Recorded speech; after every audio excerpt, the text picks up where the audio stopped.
Iran ও ইসরায়েলের মাঝে চলমান যুদ্ধ ষষ্ঠ দিনে আরও আগ্রাসী আকার ধারণ করেছে। মধ্যপ্রাচ্যে চিরবৈরী সম্পর্ক থাকা দেশ দুটি পাল্টাপাল্টি ক্ষেপণাস্ত্র হামলা চালিয়েছে। ইরানের পারমাণবিক ও সামরিক স্থাপনায় শুক্রবার ইসরায়েলের হামলার মাধ্যমে শুরু হওয়া এই সংঘাত মধ্যপ্রাচ্যে চরম উত্তেজনা তৈরি করেছে। বাংলাদেশ সময় বুধবার ভোরে ও সকালের দিকে ইরানের রাজধানী তেহরানের কাছে অবস্থিত খোজির ক্ষেপণাস্ত্র উৎপাদন কেন্দ্রকে নিশানা করে হামলা চালায় ইসরায়েল। ইরানি সংবাদ মাধ্যমের বরাতে বার্তা সংস্থা রয়টার্স এই তথ্য জানিয়েছে। বিবিসির প্রতিবেদনে বলা হয়েছে, এই কেন্দ্রটিকে ইরানের ব্যালিস্টিক ক্ষেপণাস্ত্র সম্পর্কিত অবকাঠামোর জন্য গুরুত্বপূর্ণ বলে মনে করা হয়।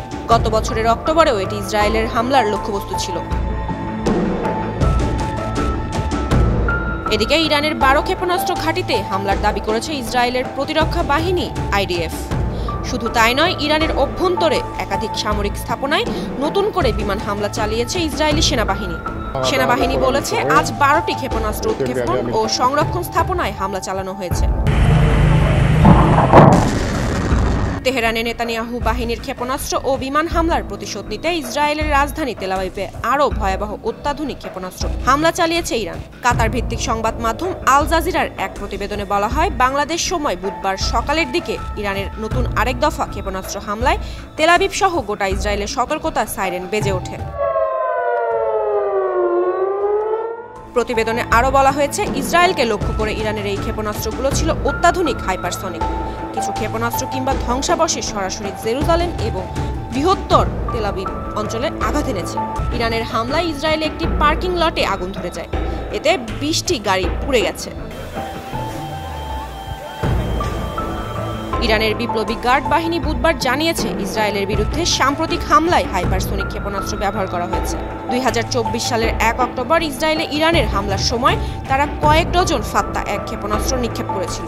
তবে বর্তমান যুদ্ধে ফাত্তা ক্ষেপণাস্ত্রটি প্রথমবারের মতো ব্যবহার করা হয়েছে বলে বিবিসি জানিয়েছে।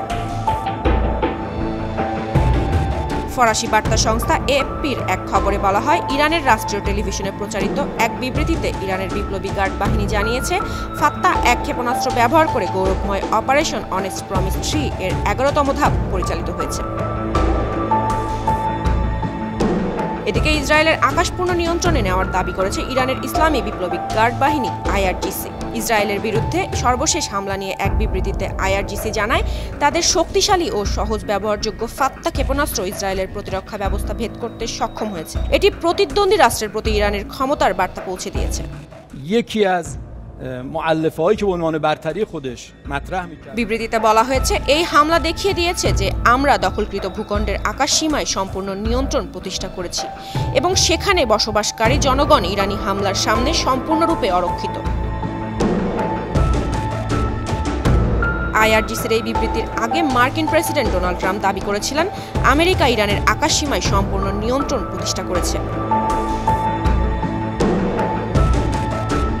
এদিকে মার্কিন প্রেসিডেন্ট ডোনাল্ড ট্রাম্প তার বিরুদ্ধে হত্যার হুমকি দেওয়ার পর প্রথমবারের মতো প্রতিক্রিয়া জানিয়েছেন ইরানের সর্বোচ্চ নেতা আয়াতুল্লাহ আলী খামেনি। মঙ্গলবার রাতে সোশ্যাল মিডিয়া এক্সে এক বার্তায় লিখেছেন, মর্যাদাবান হায়দারের নামে যুদ্ধ শুরু হলো। আন্তর্জাতিক ডেস্ক 52 টিভি।